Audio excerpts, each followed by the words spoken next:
মামু, মামু সুনাম মিডিয়া চ্যানেলে আপনাদের ভিডিওগুলি দেখে একজন বড় আপু আপনাকে অত্যন্ত ভালোবাসে। এই বিষয়ে কি করার এখন?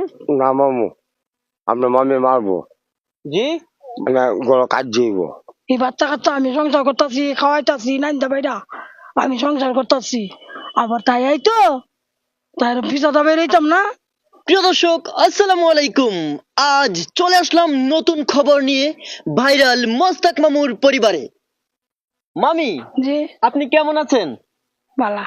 ভালো আছেন? জি আমাদের সুনাম মিডিয়া চ্যানেলে মোস্তাক মামুর ভিডিওগুলি দেখে একজন আপু মামুকে অত্যন্ত ভালোবেসে ফেলেছে। এই বিষয়টা আপনার কাছে কেমন লাগছে? না মামা, আমি এটা মানতাম না, এটা মানতাম না আমি। কেন?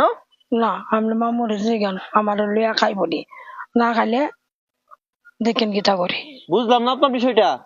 আমনে মামু আমি ভালোবাসা কম করি, বাচ্চা কাচ্চা হয়েছি দেন নামনে ভাই বোন, মানে আমার আগুন লাগাইলে এবার আমি একটা কর্ম দেখেন, মানে আপনি মামুর জিগান আপনি কি করবেন? মানে ভালোবাসা করবো না, মানে আমি তো করতেছি ভালোবাসা।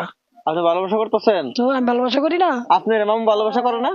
আমি করি আমি মামুরে। আপনার মামু করে না? না, ও এন্দা আছে দিকা আগে মতো আমি ভালোবাসা করে না। কে? আপনার মামু। আপনার মামু আগের মতো ভালোবাসা করে না? না। মামু, মামু সুনাম মিডিয়া চ্যানেলে আপনাদের ভিডিওগুলি দেখে একজন বড় আপু আপনাকে অত্যন্ত ভালোবাসে। এই বিষয়ে কি করার এখন? না মামু, আপনার মামি মারবো, জি, মানে গলা কাট যাইব, জি, গলা কাট যাইব। ঘর কাজ আমি যাইবো? তাহলে ওনার উদ্দেশ্যে আপনি কি বলতে চান? আপনার না করে দিই।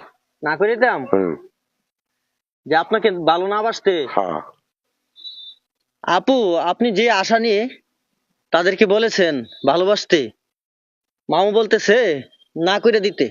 এই বাচ্চা কাচ্চা আমি সংসার করতেছি, খাওয়াইতাছি, নাইন্দা বাইরা আমি সংসার করতেছি, আবার তাই এই তো তাই পিছাটা বেরোইতাম না, আমার আগুন লাগাইলে তাই পিছাটা বাইরে দৌড়াই দিব। তার মানে কি এখন ভালোবাসা যাবে না? না। প্রিয় বোন আমার, আপনি কমেন্ট করেছিলেন অসহায় মোস্তাক মামুকে মন থেকে অত্যন্ত ভালোবাসি, আর তারা তা গ্রহণ করেছে অন্যভাবে। আপনি মাইন্ড করবেন না। আপনার ভালোবাসা সব সময় অটল থাকুক। আপনার জন্য রইল শুভকামনা ও দোয়া। মামু কয়েন না, পরিচয় দেন না, আমরা বাড়ি যে কই জি, পরিচয় দেন না মামু, আমরা ভাই আই তো বেডি। আচ্ছা মামি, ঠিক আছে, পরিচয় দিব না। দোয়া করি আপনাদের ভালোবাসা যেন সারা জীবন এভাবেই অটল থাকে।